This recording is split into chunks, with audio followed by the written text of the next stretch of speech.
What's going on, everyone, and welcome to another episode of Talkinginbits, where we walk you through Bitcoin bit by bit to provide you with the information you need to possibly get rich.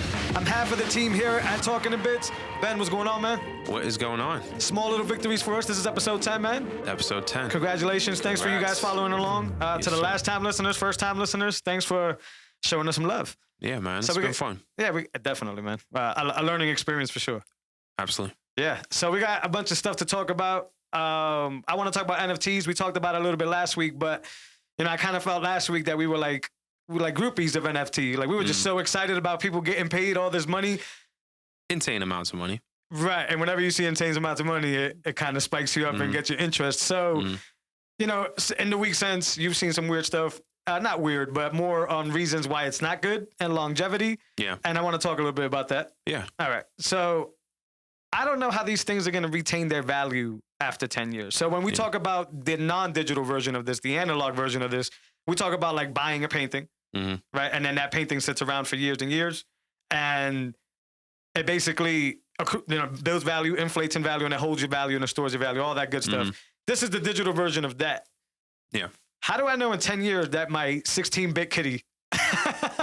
It's speculation. So, I don't want to hear that, man. We grew up on holographic Charizards. Yeah. And if they could have been like, hey, you're going to have one of 20 of these in a digital format on your Game Boy back when we were younger, right? Yeah. Would that be worth, more than what we paid for it now? Like, right. Pokemon is still a thing. It is. Cards are still selling. Like the brand is still going. Yeah. I think if anything, it'd appreciate in value. But this is my thing. In that same example, how much would you pay for a cartridge of like Pokemon Red or Blue? Well, the average, like those huge sales that we're seeing, those are super wealthy people. Those are people who woke up this year and they're like 50 million in a Bitcoin balance. Yeah. And they're just celebrating, man. It's crazy.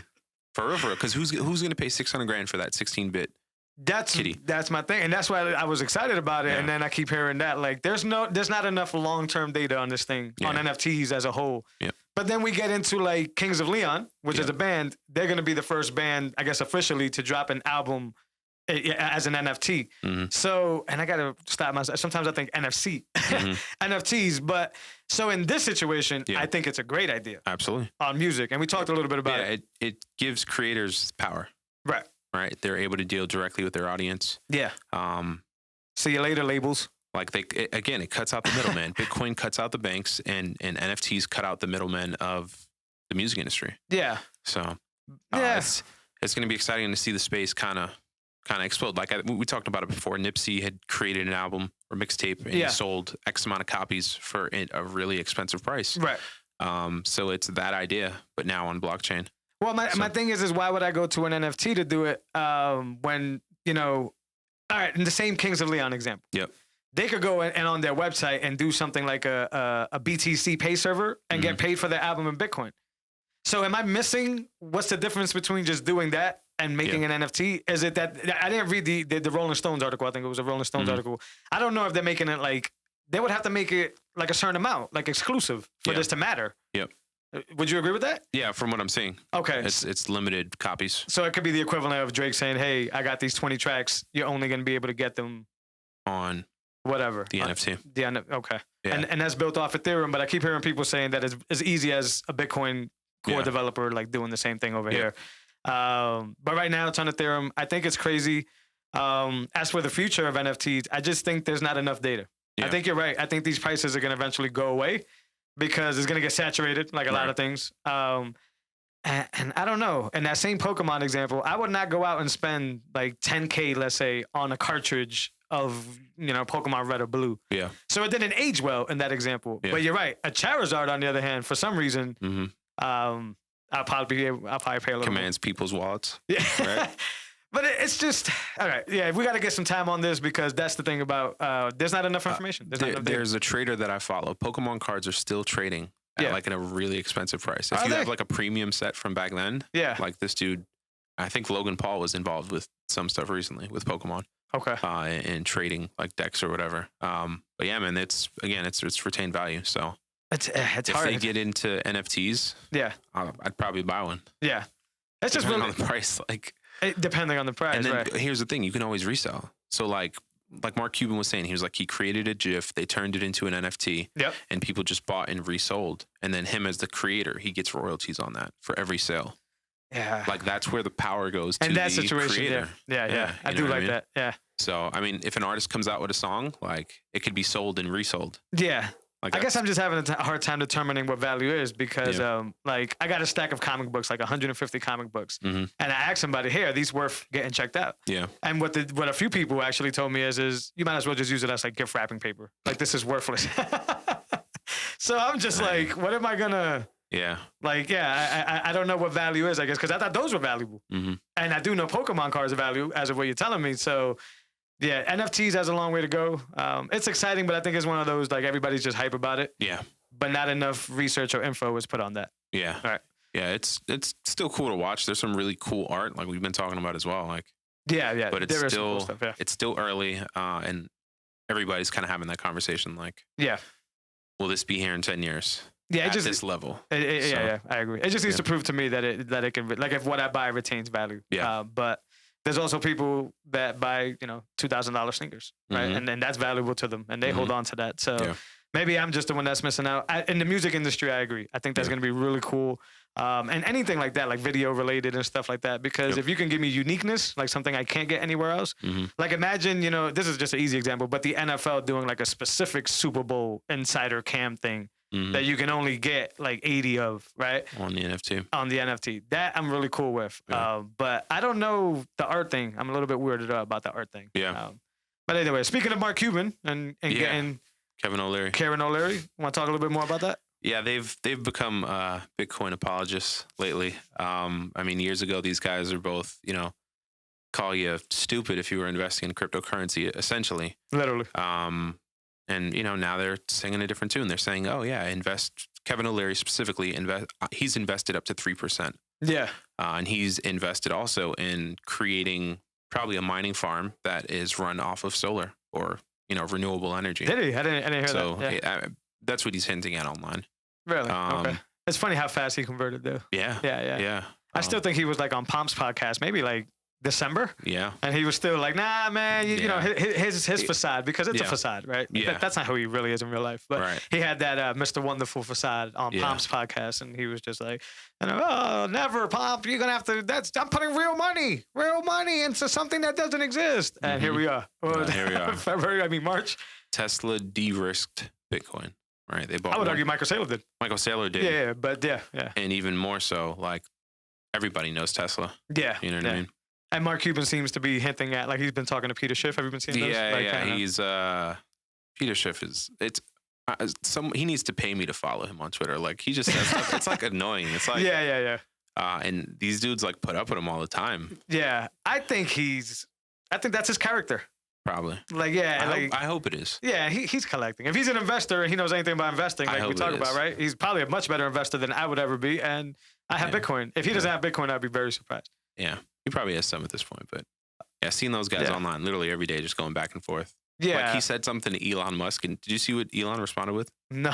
Like the alien. The purple pepper thing. The purple pepper emoji. Oh, the eggplant. Yeah. Oh, that's gonna be the viral clip right there. Right. The eggplant. He didn't say any words to him. Yeah. He just responded with that. It's hilarious. Yeah, and that's been going around the community, the Bitcoin community, the eggplant. Yeah. I think he that's funny. I think he definitely has he dabbled in. But I did meet somebody, which was a regular guy, not an investor. I was talking to somebody in the clubhouse that was in there, and he was all on like other type of coins or whatever, and he had zero. Like, he was cool, and I was like, wow, you're just a unicorn. Like, it's very rare to bump into somebody in these rooms, at least, that doesn't have like not even a fraction, like not even a Satoshi. Right. But so those people do exist. They're not as rare as they would be. This is completely random, but when we brought up Michael Saylor, you brought up the Breedlove series last time. Yeah. That's my bag. It's fire, right? I didn't listen to, and it's my bag because I didn't know that they were going, like, Roman history is my bag. Like, I love the Stoics. I love Roman Greece. And I didn't think they were going to go there. Yeah, bro. So I thought it was just going to be a lot of financial talk. So I was like, and I know Breedlove is not financial. Yeah. Breedlove is like the hippie, right? Like, he's like that laid back, nonchalant dude. But yeah, I didn't know Michael Saylor was going to get like in the historic bag. And that's what I like to hear. I'm only on the second episode. They're pretty long. Like 2.5 hours each or something like that. I don't even know. Yeah, they're pretty lengthy. I devoured that stuff. Like it's like an audiobook, honestly. Yeah, I agree. Yeah. I listen at like 1.5, 2.0 though as well. Do you? Yeah. So I still can't handle that stuff. No? I mean, I think I do like 130, but I remember hearing yours. I can't do that. Anybody who's following, recommend. What's it called? What is Money Podcast? What is Money Podcast? I'm sure there's YouTube by now, right? It's all over YouTube. Yeah, go to YouTube, or I pulled it up on my, your favorite podcast player, or whatever. Yep. But the Breed Love series with Michael Saylor, if you want to get some that's why I like the Bitcoin Standard. Yeah, because it's a historical look at mankind, our energy, and how we convert our energy to monetary energy. Yeah, man. Right. So how did they do it in the past? How did they do it, a little recently? Yeah. Roman times. And where are we at now? And how that whole rant he went on about us having to get bigger, faster, stronger, like over time to be like the apex, and how the Romans used to basically they didn't make a fair environment for the people they were having wars with. They basically had leverage. They would decimate them and literally rain hell on them, and then come in and kind of sweep up the job. Like he was like, these things are. But another thing that he just has so much knowledge. You guys got to check that out. But he's referencing like a lot of good stuff. Probably a handful of documentaries and 10 books. And he's more. Like fluidly too. He's just dumping this information like stories in his little what I would call it his autistic way, right? Like he's just kind of spilling this stuff out. But when he was talking about the Navy SEALs, and I think it was like when he went to the Navy base, did you guys that part? And how like the oldest guy there was like 38 years old, and when he asked him why, is because 28. I think the sub guy was 28, and then like the oldest guy on the boat was like 40 or whatever. And when he asked why, it was because we have to replace with new over time. And I thought that was incredible too. Yeah. A lot of knowledge there, and I'm not even done. What is it? 9 episodes? I think it's 9 episodes. Yeah. Jeez. Yeah. That's a lot of Check it out. Listen to it while you work. Listen to it while you work out. While you drive. While you do whatever. Yeah. Once again, I saw Michael Saylor in that conversation, and I judged the book by the cover, and I was like, it's going to be a lot of financial talk, which is cool. It gives you another perspective. Yeah. But there's only so much you can say that it's a good investment. Right. But when you get into like, no. Let's figure out why this is a good investment. Let's figure out why we even need this, why it's important, and then let's talk about the investment. I think the viewers and the listeners are going to get a lot out of that. You got a lot out of that. And it just makes me bullish. It just makes me more hungry about it. Like after watching what you've watched from him, how would you describe Bitcoin differently? From Saylor or Breed Love? From like a month ago or something like. From Saylor specifically, or like after watching the Saylor series with him, or what you have. I have a completely different. I mean, I've seen some of his CNN like stuff like that, and he does kind of try to get historical, but there's always the correspondent that'll just knock him off, like block him and be like, oh, start asking dumb questions or whatever. Yeah. This one, it was like he was allowed to banter. Like he was like, Breed Love just got out the way, dropped the question, and let him kind of go at it. Yeah. But I see him as a philosopher investor. Right, like this is the guy that is not in this because he's making a killing. Yeah, let's be honest here. Absolutely. So that's and he speaks on that, like why it's a good treasury reserve asset. But I liked how he said, for the colloquial, regular way of saying it, it's hodl. And then for like the CEO entrepreneur is let's put this treasury asset on our sheet or whatever. But it's the same concept as we want to buy this.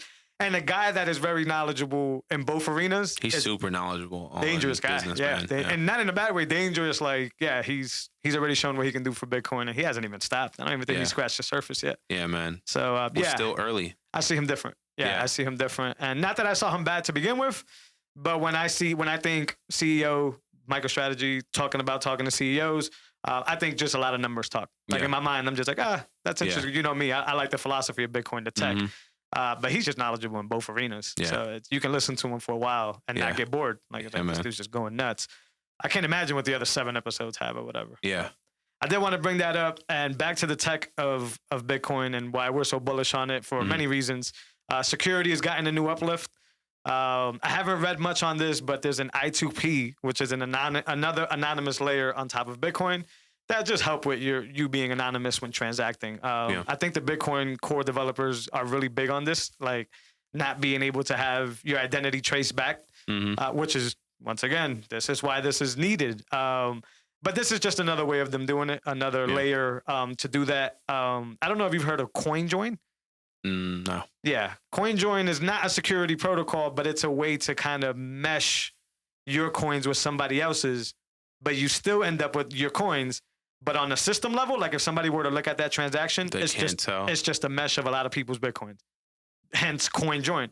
But you don't. I could be wrong on this. You don't lose any money. Fire. Yeah, so you could get together with, I believe, a group of people, a group of signers. Yeah. You could CoinJoin, or a service that you could CoinJoin, and they basically take care of that for you. They'll group it in a bunch of, I'm assuming, anonymous crypto, right? Yeah. And that sounds very basic. I'm sure this is, once again, if somebody knows about this stuff, please reach out to us. Let's talk. But that's what I got from CoinJoin. That's what I got from I2P, which is a new layer. And what that just tells me is we're early, right? Just to hence that. Absolutely. Like, these guys are still working. I heard somebody say in a Clubhouse earlier that they were talking Lightning specifically, but this is really cool what they were bringing this up. It gets to the point eventually where people are not going to need to learn all the intricacies of Lightning or any of this stuff. Yeah. Because, we know we need to use a sink in a toilet, but we don't necessarily know how the plumbing works. Like, we don't know how the water's rutted. We don't know any of that stuff, but we still use it. We know we need to use it. So I think Bitcoin is so early that right now most of the stuff is technical.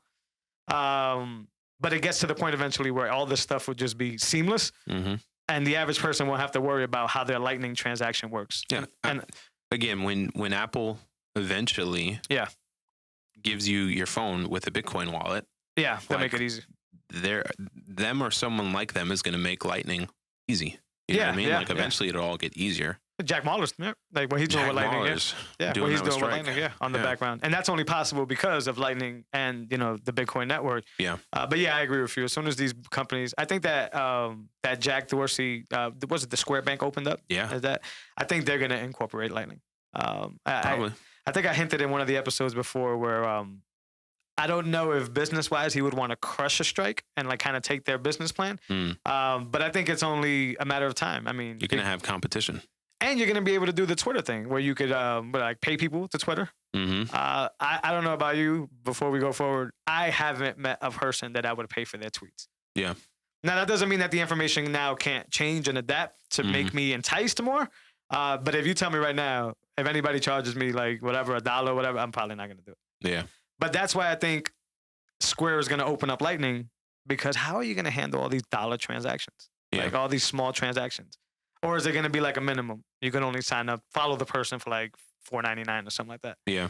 And I think if they open Lightning up and do what Jack Mallers is doing, which is basically convert dollars and Bitcoin in the background, you'll be able to, let's say, I'll be able to give you 15 cents or give you whatever, like a heart is tip. worth. You got you. Yeah, a tip. Right. Gotcha. Good point.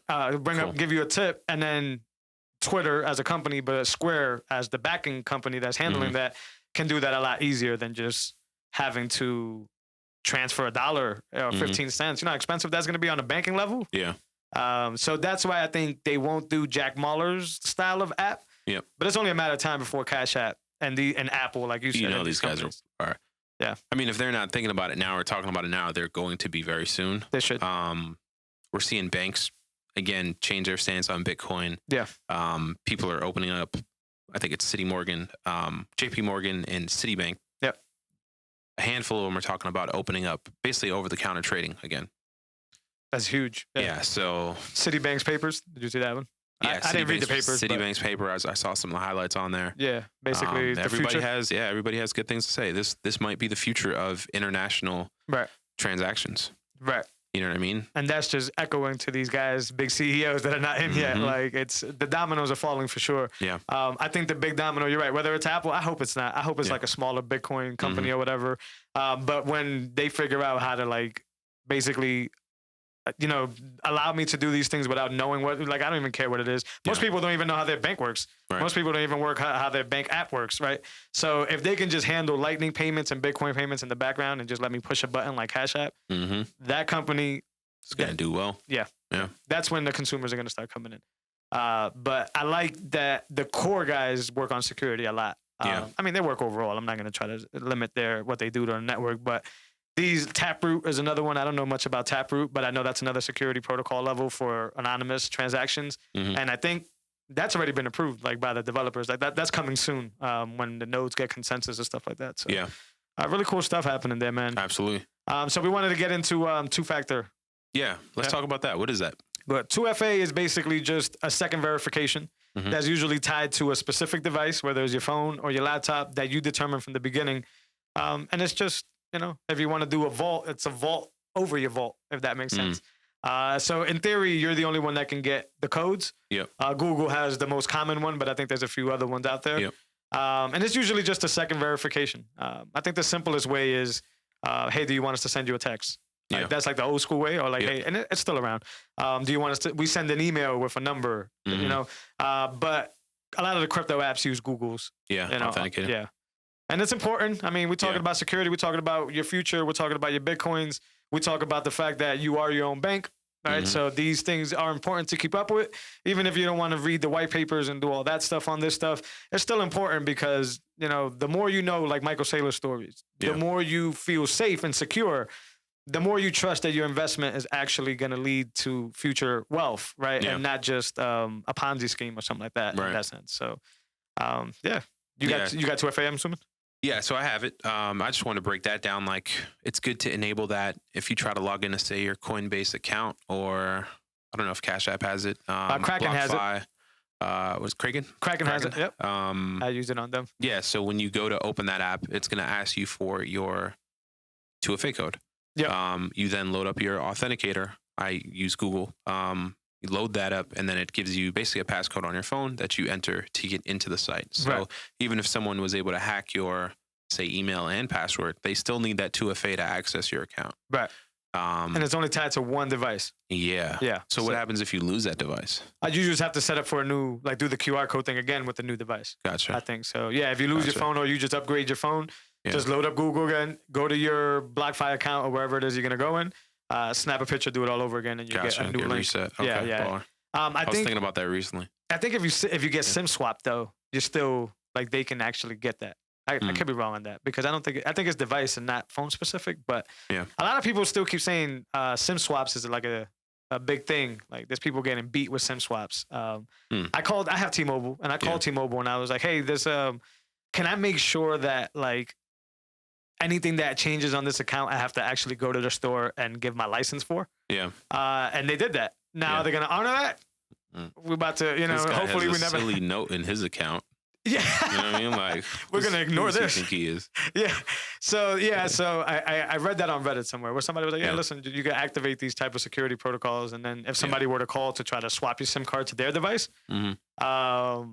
then they can't because they would just say, hey, go down to a store in theory and show your license. So that makes me feel a little better. But, we talk about it all the time. Paranoid and Bitcoin is huge. Absolutely. I mean, the whole thing is built on being anonymous. It's cryptographic. So, guys, these are small things you can do. Do the 2FA on all your apps. Any that allow it, whether it's the basic, we'll send you a text message, or whether it's this one that Ben's talking about where you get the number right there on the app. It slows you down a little bit. Like you got to switch over to the app and get the number, but it doesn't kill you. Yeah. And it keeps you secure. And as of now, that's the best thing you got, right? Yeah. When it comes to apps, I don't think there's anything better. Yeah, no. There's obviously Google Authenticator, and then I know you can do, I think, with LastPass. Okay. And I know we've talked about that, and there might be a few others, but it's just, again, an easy way to add an extra layer of protection. Double secure, accounts, yeah. Because passwords are probably the worst thing to ever be. Yeah, yours got hacked recently, man. Yeah, my eBay did. Yeah, I don't use eBay, y'all, so this ain't a sponsor opportunity for eBay. But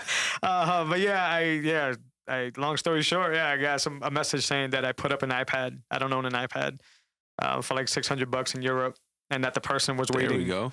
The person was waiting for their payment. And I was like, no, that's not me. eBay was good about it. They just which is good. They changed my password, and I don't think I'm liable for any of that stuff, obviously. No, not at all. But, I don't have 2FA on eBay. Maybe I should. See? Yeah, I don't have it on eBay. But crypto, everything bank account related, crypto related, do that. I do like Face ID on the iPhone. I think I saw during their conferences a little bit how the security of the Face ID works. Yeah. It's basically a key on the device that says green light, and it shoots it off, encrypted to basically get that information. So, if you got some of my crypto apps have, the Face ID or whatever, that's just about as good. Some of them have them both. I think BlockFi, I got to do the Face ID and the 2FA. Yeah. So more security, guys. Remember, this is your money. You're the bank. My argument, and I'm sure you agree, is don't trust the bank anyways. Because they're not really keeping your money secure. But, we're big on security here on this show, so keep that stuff safe. So let's transition into the Bitcoin community and how they treat shitcoins. Yeah. Shitcoins are? Coins that aren't Bitcoin. I like that. I was expecting something more, but that's that's what it is. So how you feel about it? You don't feel too happy about that. And then we'll give the examples that we saw. Yeah. Personally, I like Chainlink. There's a lot of financial. You gotta put me on that. Yeah. I don't know nothing about Chainlink. Yeah. There's a lot of financial development going on with it. Okay. Banks seem to be interested in it. I know Grayscale was investing in it. I think they have it in a trust. So there's just a lot of hype around it. Is it going to perform well? I don't know. I mean, it's up. Last March it was $3. Now it's $30. Wow. So yeah, I've been buying since.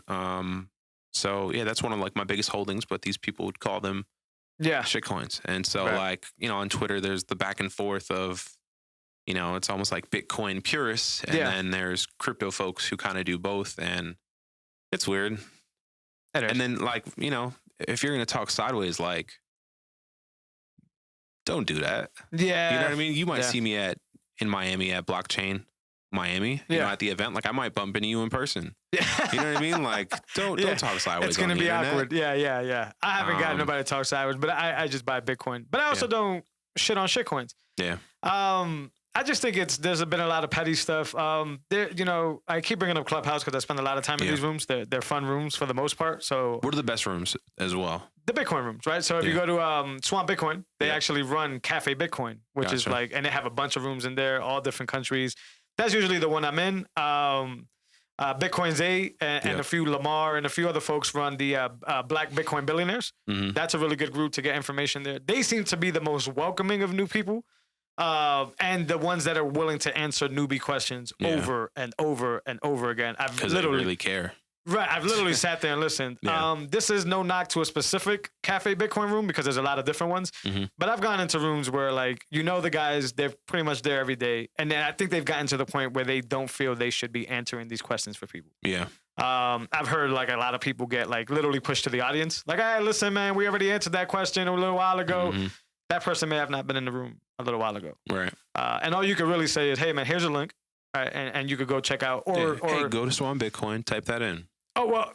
Be helpful. I will add, because we're fans of Swan Bitcoin. Yeah. These groups are not necessarily run by Swan Bitcoin employees. Gotcha. They collaborate with Corey, I believe, and then they could get rooms where they could, talk. Yeah. And they're popular. Bitcoin scene is always in there. There's a bunch of people that are always in those rooms. So I don't want this to seem like they're all bad, but there's those rooms where, they just don't have the same attitude towards new people. Yeah. And some people are trying to invest and trying to get this information. And I'm disappointed in that shitcoin questions literally can't get brought up. Yeah. And I that's very cultish. I mean, it's just, and a lot of the people are not even asking them if they should invest in shitcoins, quote unquote. Mm. They're just asking relation to Bitcoin to their specific coin, whether it's Ether, whether it's whatever. And the dudes are still jumping all over them. Nah, get out of here with that stuff or whatever. Shame on the community. Well, at least those few. I don't think that's a whole thing. But I have seen this shitcoin problem. I don't buy any of the other coins, but I wouldn't trash anybody who buys the other coin. Yeah, that's what I was saying. Everybody has their own strategy. For real. Yeah. So if I know a non-Bitcoin coin is going to do well in the next few months, I'm going to take advantage of it. Yeah. And then I'm going to cash out and buy more Bitcoin. Yeah. You know what I mean? Take profits. Right. So I have no problem with it. Now, do you think the argument for them is, because I've heard a few, do you think the argument for them is that they just want people to keep putting their money in Bitcoin? Or do you think their argument is a technological argument? That's just trash technology. I think they really think it's trash. Yeah. Because I've heard a lot of smart dudes. Yeah, I think they literally think it's trash. I mean, we talked about that story where. So are they right? I'm going. There was a top 100 cryptocurrency. Yeah. And someone stole everybody's coin of it. Yeah. You know what I mean? I think they really think it's trash. Yeah. And a waste of money. Do you think they're right? Again, Chainlink and other coins, they have real world access. Yeah. And capabilities to solve real problems. Yeah.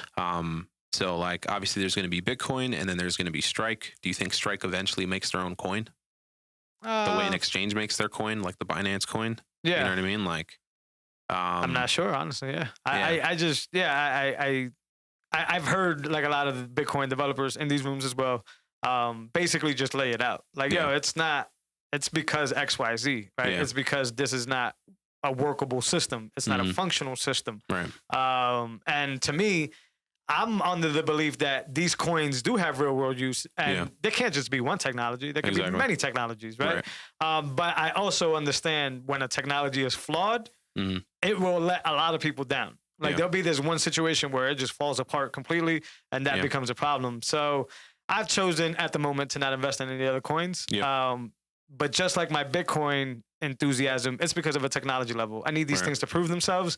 I need these things to give me the comfort, the security that my Bitcoin does. Now, you know, if income increases or if things change and I got a little extra change to spend, I agree with you. I agree you should maximize these things. You should scrape off of them. Matter of fact, I made a few $100s scraping Ethereum earlier a few months ago. See? And they all went into Bitcoin. Yeah. So it definitely has its use case. But I think some of these guys are just like, if they buy, my value goes up.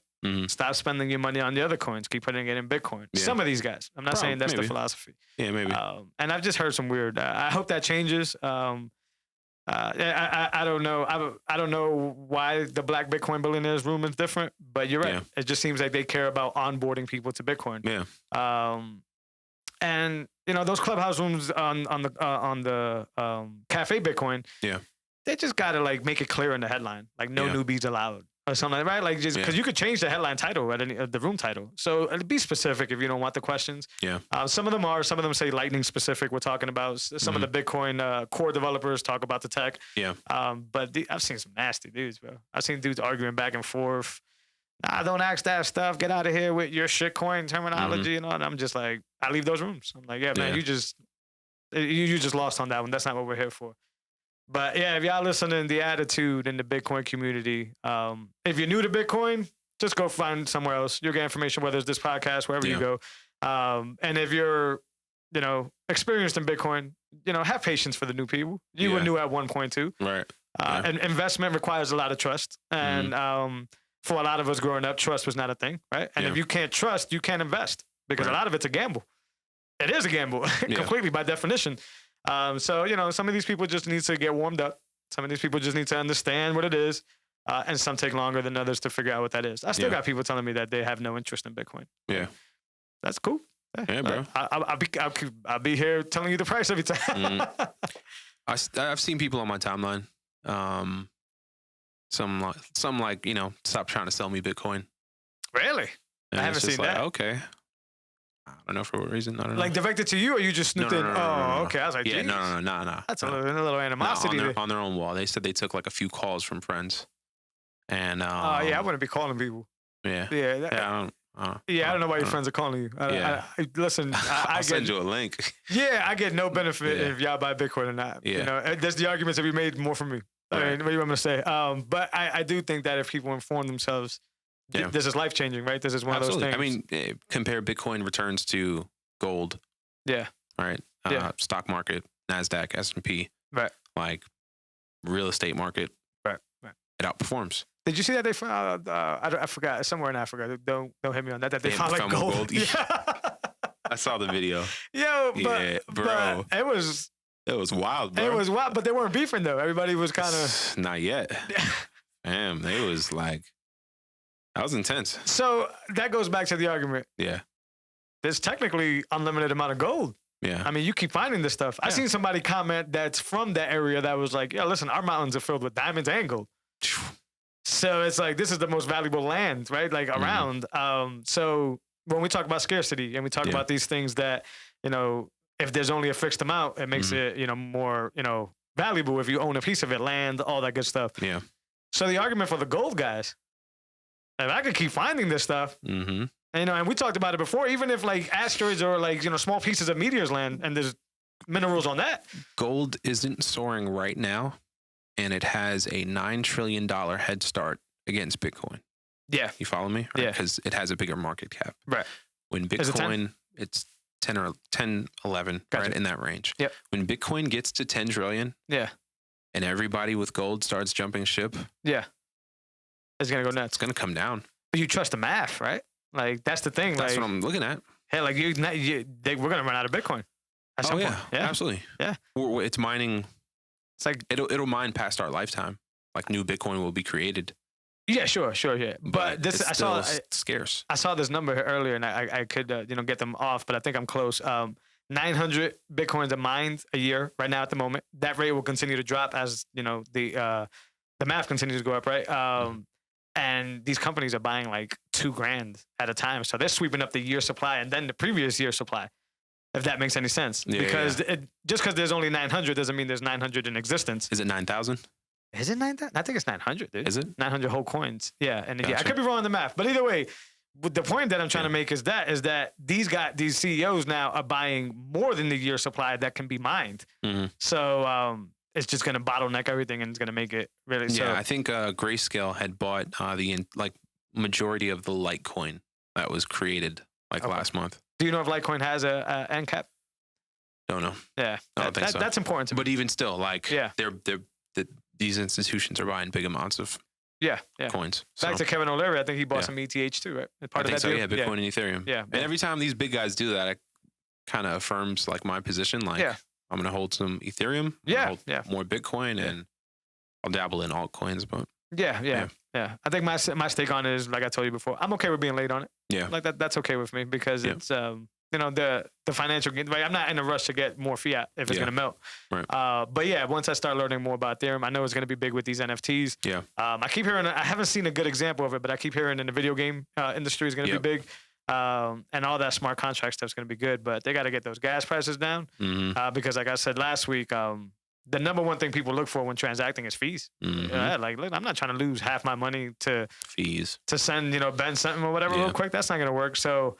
Like all tech, it could be built, it could be improved. But, to me, just to use the term shitcoin, to me, it stays in that category because although it has real world usage, that's not solving real world problems. Yeah.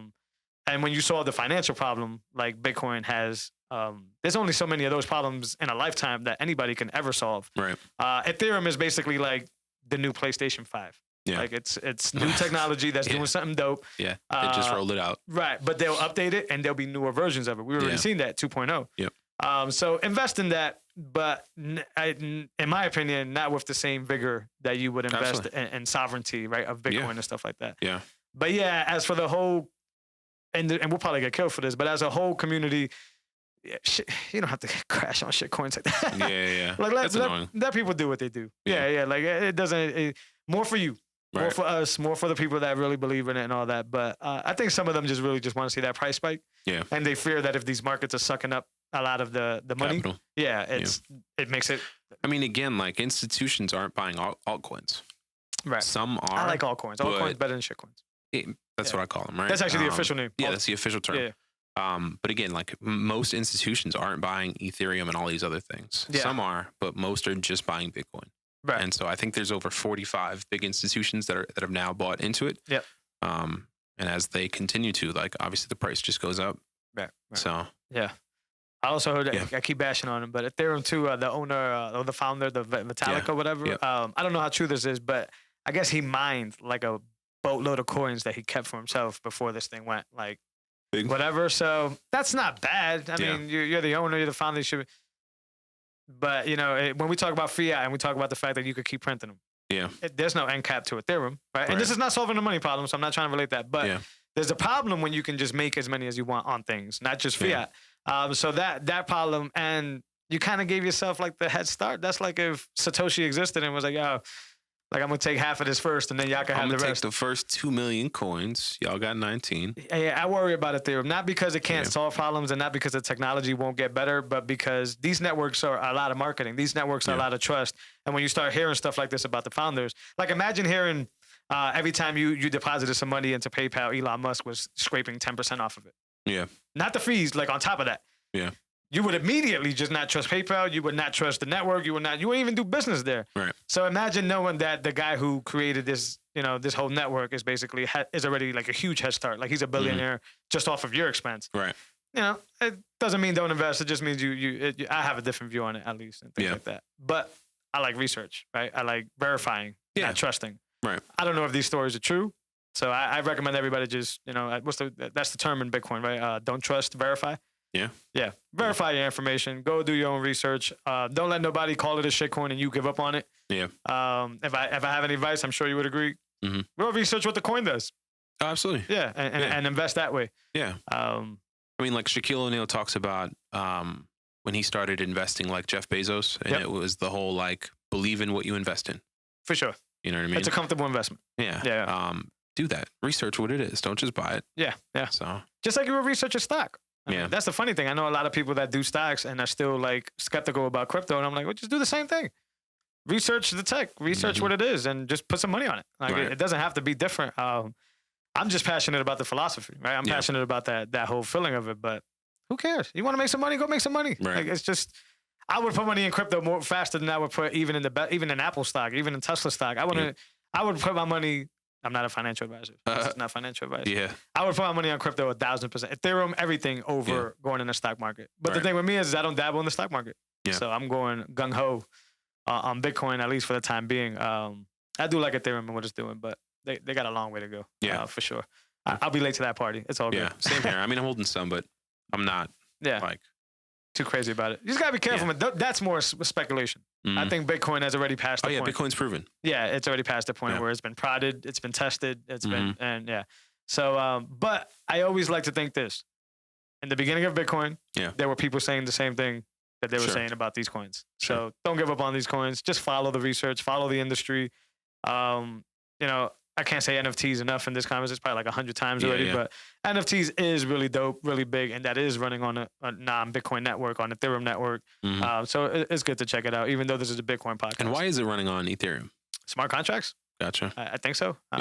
Can't say it's blockchain, but there's like a version of it coming on Bitcoin, and I can see it happening. Yeah. But I guess you submit the work, it gets tokenized, and then after tokenized, one more process that it's escaping my head right now. One more process happens after this, and then that's what makes it valuable. That second step. Yeah. But you can't do the second step without the first step. I was reading something about the NFTs earlier. It's cool stuff, but if I'm gonna pay $60,000 for something, like if I go and buy like a rare painting, I know it's rare, so I know my value there. I don't know how you can justify a lot of this stuff that I'm seeing. Besides hype. 16-bit cats.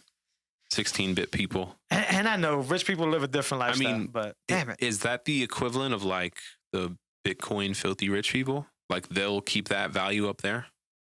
On what? Among themselves.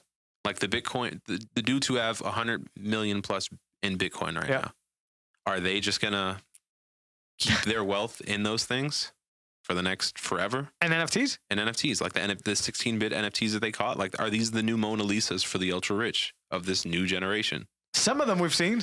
I don't know about a 16-bit cat though. I know, but it's almost like a flex. Like I'm so rich, I'll pay $500,000 for a 16-bit cat because, you know what I mean? Like forget y'all. Like I'm filthy rich. There's better things to spend money on. It's a super flex, man. Yeah, I know. I know. A 16-bit cat. All right, so check this out, right? You and I, we have over $100 million in Bitcoin, right? I walk up to you and be like, yo, bro. Yeah. Check out what I bought last night. And I turn my phone around. Yeah. And you see a 16-bit cat. And you say you spent $500 for it. You hyped? I mean, it depends how you view your money. You know what I mean? Like, what's $500K to $100 million? No, obviously. What's the percentage? Obviously, if I bought it, I'm hyped. Are you hyped, though? Oh, I'm hyped for you. No. Yeah. Why not?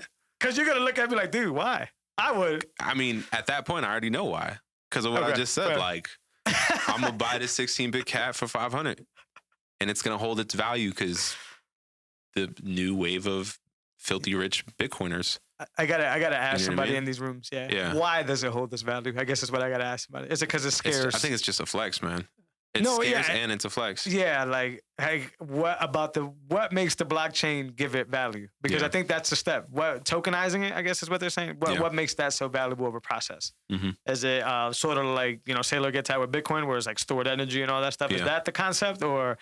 And kudos to the creators. I mean, I consider us creators. So, I want these avenues where we get rid of the labels and we get rid of the networks and social medias and all that stuff. But damn it. Yeah. Don't spend $500. Yeah. Yeah, what's the most expensive one you've seen? I've seen a few million ones going up. Yeah. I can't remember the actual like picture itself. There's a few one that is like the avatar is like walking through rooms. Have you seen that? I've seen a few of those versions. Fire. I saw the one you sent me original, but I saw a few different ones too. It was like in a video game world. The guy was walking like it was a forest. It was different. But how does that retain value? Like, I could cut that up on the video real quick and send that to you. I know. What makes it value? The memes on Twitter are like, it's like a screenshotted picture of an NFT, and it's like, ooh, look what I got for free. You see what I'm saying? Yeah. Somebody has to explain to me why that's valuable. Yeah. What's up with the? We didn't bring them up, but the Top Shots. What are they doing with the NFT? They've done like 230 million in sales, and I think highlights. I believe so. And someone had tweeted that the like withdrawal limit is like $1,000 a day. Oh wow. Yeah. So you have to do. I'm assuming you have to do the transaction on their. I think it's on their network, and then you can't cash out. And then you're trapped in their network if you're trying to take your money out. Oh, so if you're a creator. From my understanding, you can't cash. I was thinking about the buyer's end, but from the creator's end, if you just made $500K, it didn't get into the specifics. It just generally said a withdrawal limit of $1,000 per day. So they have to obviously address that if they're doing millions and millions of sales. How long will it take you to cash out $500K? Too long, bro. 500 days, right? 1,000? Too long. Yeah, wow, it's gonna take like 2 years. For you to get your like 2 years. Yeah, no, bad idea. I mean, 50 days would only be 50 grand. That's what I mean. So it'd be like 500 days, right? Get out of here. So that's like 2.5 years. That's crazy. And I'm assuming they're flipping that in the background and maybe like lending it and getting some type of ridiculous. That's and then they'll try to tax you on the profits. Do you know if that's just them or like the whole NFT space? I don't know. Yeah, I think it's just the NBA Top Shot. I haven't heard. I think on the NFT space, it's direct to your wallet. Okay. Yep. Yeah. So when you sign up at a spot, you probably have to enter your wallet, and then if you sell something, you get paid out. And I think you pay the quote unquote gas up front. Like to tokenize, I think you have to pay that transaction up front, whatever it may be. I didn't really hear, but I was listening to a few guys talk about it. Just got to prove it tough, man. Something really cool that I think you saw that I bumped into on Twitter. The solar panel thing. Did you see that? Yeah, I'm interested in that. What was that about? I did a little bit of research on their website. So I guess they had a lot of third world countries and stuff like that, and I think Africa was a highlight there. But basically, a school in Africa wants to take advantage of solar energy. Sort of like Fundrise. So you pitch in, you own like a little piece of the panel or as much money as you put in panels, and they get cheaper energy and cleaner energy, and then they pay you out in your wallet. Fire. I'm like super interested. Yo, what are the returns on that? I don't know because the only person I saw post it had it blocked out, but they pay out monthly. And I went on their website and there was a project in Africa, and I did. I'm still having a hard time reading like the long Bitcoin 0.00. I'm getting better at it because I think it's just 1 decimal point away from a Satoshi. Mm-hmm. But anyways, I try to convert it and bring it into like Google or whatever to see how much it would be. Yeah. I think in this specific project, it was like $8. Gotcha. It's like $8 to buy a small panel, I'm assuming, or maybe like a piece of a panel. Mm. So what if I put $150 here? Like, what's my return looking like? Yeah. So I am going to try to reach out to them and see. Not only do I think it's a fantastic cause, so it's it's sort of like a philanthropy if you think about it. That's fire. You're helping people get clean electricity. And getting rewarded in Bitcoin. Right. Yeah. Super impressive. So I checked them out. Man. Let's put that link in the show note. As a matter of fact, let me pull this up so we could even give the listeners a way to go because it's a good cause. Yeah. Yeah, but I'm interested in doing that. And that's just how cool this stuff is going, man. Like there's a lot of projects like this. There's a lot of good ways to make Bitcoin work for you. And I'm interested. That's one way. Yeah. Yeah. Even so, for people who don't know what Fundrise is, it's a way for you to invest in real estate with smaller amounts of money. So you could put in a few grand and they'll pick up a new project. Say they're working on, some new apartment complex or some new, probably like shared housing projects. I think they do condominiums, parking lots. Yeah, parking lots. They're doing all kinds of stuff. So whatever money you invest, they take it and then they use it in their like individual investments, and then collectively you'll get a return. So it allows you to passively invest in real estate and be exposed to the real estate market without taking on much of the risk. Yeah, as like a project manager or a flipper. Yeah, you know what I mean. Yeah, I put a little bit of money in it before I got up to like 3K. It's like 8% and up. It's like 8 to 12% return. Yeah. It is a really cool service, but I bought Bitcoin. Yeah. Same here. Yeah, I cashed out of that. And I will say that they made it a little tricky to get it back. Yeah. They made it with like a quarter or something like that. Like they pay out at the end of the quarter or something like that. Yeah. So I waited a while, but there was no catch after that. I got the money sent to my bank account. I think it's a great service if you're just gonna forget about it, and if you believe in the real estate game. But I did try it; it was pretty good. Yeah. By the way, the Twitter handle is The Sun Exchange. I'm assuming that's the name of the company, so go Google that. And their little ID here is offset your carbon footprint, selling solar energy to the world. Cool. So you know how Fundrise kind of presents you with projects like, hey, in LA we're doing this thing. Yeah. So same thing. You go on their website and it's like, hey, this school in Africa is looking to get funded to do this or whatever. And then that's when it tells you like an amount you can put in. Yeah. And that's where I got the $8 from, if the converter was right. Yeah. And I'm super interested. I'll put easy a few hundred in there just to see what it's like. Yeah. I'm gonna search that on Twitter and see what people are saying. Yeah, and I'm assuming that it depends how much you put in, you get out, right? Like how much solar energy. We about to finance a whole school. Listen, I'm about to do anything they need, the whole city. Because, I mean, you pay it once and it returns. Yeah. So I just need to know what the splits is like. Right. Maybe I read Bitcoin Chris. Shout out to Bitcoin Chris. I see him in some of the clubhouse rooms. Bitcoin Chris was the one that put us on. So I'll probably reach out to him in the DM and see if he can give me more info. Yeah. He did tell me that he was with them since 2019. Okay. So they're not new per se. And he's been with them for a little while. All he posted was his email, his monthly email that says, hey, thank you, here's your return or whatever. And it had, a wallet address and it had the Bitcoin that he had. And sweet. It was good. It was pretty dope. So yeah, I'm going to check that out. Yeah, I'm interested in doing that too. We got anything else for the people, man? That's good, man. We're about 52 minutes in. That's Bitcoin's, I mean, if we want to talk price, we're floating above 50 grand, 49. We dropped down to 45 range. Yeah. Michael Saylor picked up another large amount of Bitcoin. Don't let him buy y'all Bitcoin. I mean, he got a better price with his buying strategy than Square did when they bought 170 million. I'm sure, yeah. And he got more capital to play with. Square bought at 170 million. Yeah. But they bought in at like 51. Yeah. So, I mean, that's pretty much where we are today, gaining support. And then obviously we'll retest 58,000 and eventually move into the 60 range. Fast. Governments Business Insider is talking about everything is going to be more expensive and it's going to be a good thing. No. And it's like your wages aren't going to go up. Yeah. Yeah. But everything else is going to get more expensive. Yeah. And Bitcoin is the hedge against that. So yeah. Taxation is theft. And taxation is theft. Yeah. It's crazy. Literally stealing our money out of our pockets. Speaking of taxes. Yeah. Let's talk quickly about taxes. Go for it, dude. Forbes released an article that said basically if you have bought Bitcoin and you haven't sold, you don't have to report crypto earnings or anything on your taxes.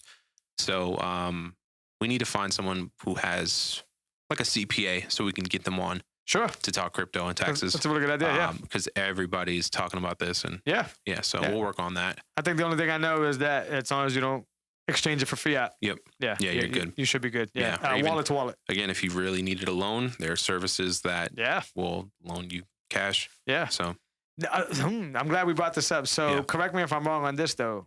We talk about scraping, altcoins into Bitcoin. I think that's a taxable event though. What? Converting is a taxable event. From what I've seen, yeah. Yeah. So if it's address to address, same asset, not a taxable event, but one asset transferred to a different asset, I believe is. Like to a different exchange? No, just a different asset. Okay. Gotcha. Yeah. Like when we scrape, right? We're going to scrape into Bitcoin. Yep. We're turning one asset into a different asset. I think that's a taxable event. Yeah. But we should get a CPA. That's really good information. We should get a CPA just to walk through it. Hey, if y'all watching CPAs, then plug them in. But let's talk about it. Episode 10 in the books, man. Episode 10, man. Appreciate it, man. We're going to keep it pushing. Yeah. Guys, let us know any information you want to know. Rate, share, and subscribe to shows so people can watch, people can listen. This is valuable information that could possibly change your life. As always, we appreciate y'all. We'll see y'all next week. Peace. Later. You want it?